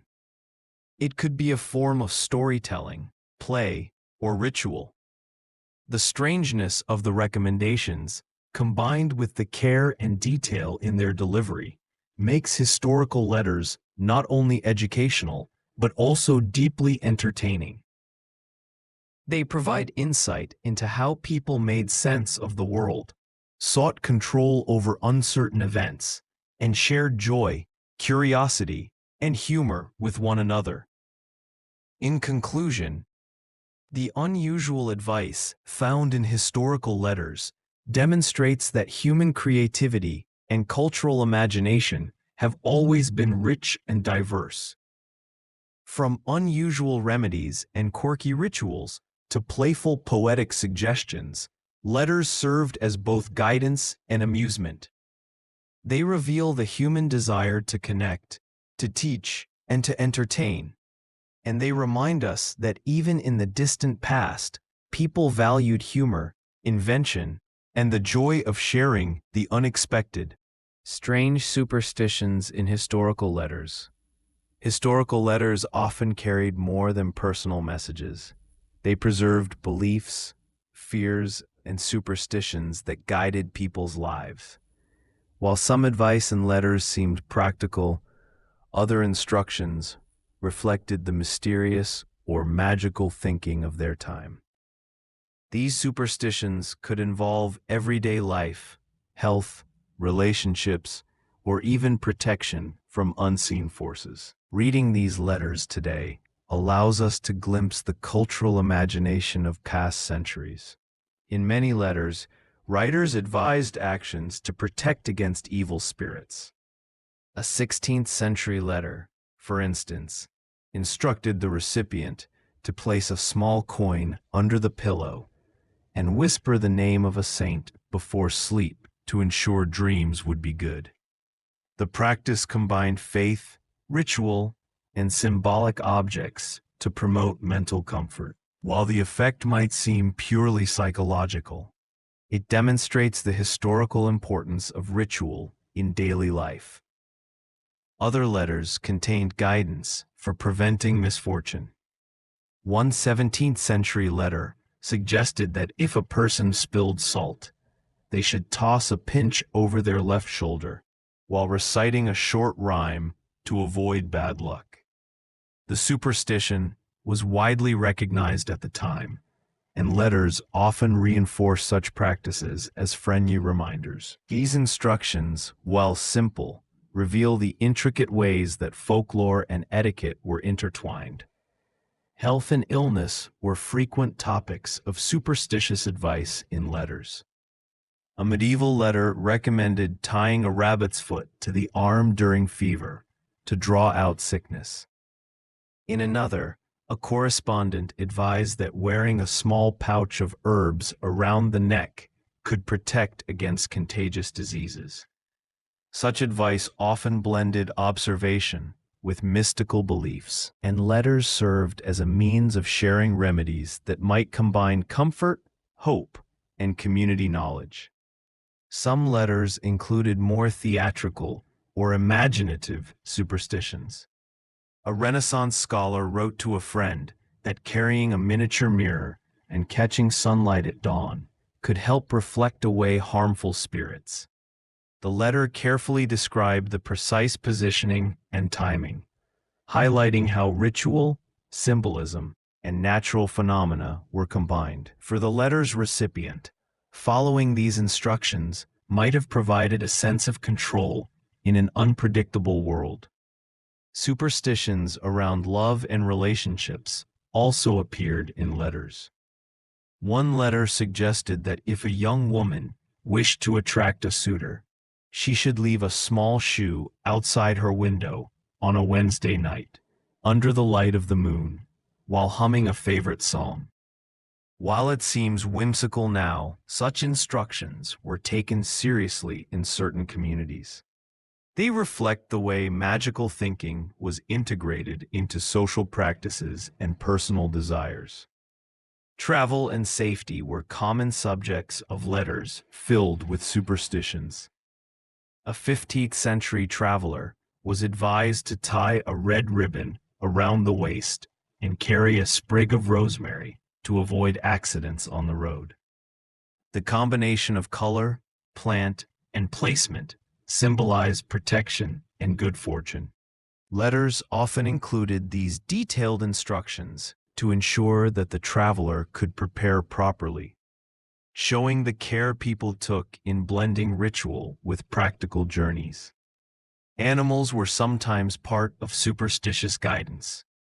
One letter recommended keeping a cat in the house to ward off negative spirits, while another advised feeding birds at dawn to attract good fortune. Letters like these reveal how superstition often intersected with compassion and observation of nature. They illustrate a worldview in which humans, animals, and unseen forces were closely connected. Letters could also contain warnings of omens. A 17th century writer advised that if a candle flickered in an unusual way, one should leave a small piece of bread outside the door to prevent bad events. The instruction was detailed and repeated with care, showing the importance placed on observing subtle signs in daily life. Such guidance reveals both the fear of misfortune and the creativity in ritualized responses to it. Some superstitions combined humor with caution. A letter humorously suggested that carrying a tiny bell while walking through the village would alert mischievous spirits and prevent them from causing minor accidents. The playful tone in the writing shows that even serious beliefs could be expressed with a sense of levity. This combination of caution, ritual, and humor characterizes many historical letters. Spiritual and religious superstitions Were deeply embedded in letters as well. A letter from a nun instructed that Before starting any task, one should cross themselves 3 times and whisper a short prayer for protection. while the action was spiritual, it also served as a mental preparation, focusing attention and reducing anxiety. Letters like these demonstrate the integration of faith and daily life. Reading these letters today, We notice how superstition shaped behavior, culture, and social norms. writers of letters offered guidance, Reassurance, and playful rituals to protect loved ones and themselves. Their instructions might seem curious or whimsical, but they reflect a rich cultural imagination and the human desire to navigate uncertainty with creativity and ritual. Letters acted as bridges between generations, carrying wisdom, stories, and instructions that were part of everyday life. Even when the advice seems odd or whimsical, It gives us insight into how people historically understood the world, sought safety, and shared meaning. superstitions, rituals, and odd recommendations in letters illustrate the timeless human effort to make sense of life, reduce anxiety, and foster connection. In conclusion, The strange superstitions in historical letters reveal a world alive with imagination, ritual, and belief. from charms and rituals for health and love to advice for safe travels and protection against spirits. Letters provide a window into how people creatively navigated uncertainty. These letters show that humans have always sought comfort, guidance, and reassurance in thoughtful, sometimes humorous ways. They remind us that even centuries ago, The human spirit embraced mystery, hope, and connection. as we finish our exploration of Strange advice, superstitions, and whimsical guidance in historical letters. take a deep, slow breath. Let your mind rest on the curious, Imaginative ways people of the past sought to understand the world. feel the calm of knowing that throughout history, humans have always used creativity, ritual, and a little bit of whimsy to navigate life. Allow your thoughts to drift gently, And let the quiet energy of history soothe your mind. soon you will rest peacefully, Carrying the gentle echoes of stories, advice, and traditions across the centuries with you. good night.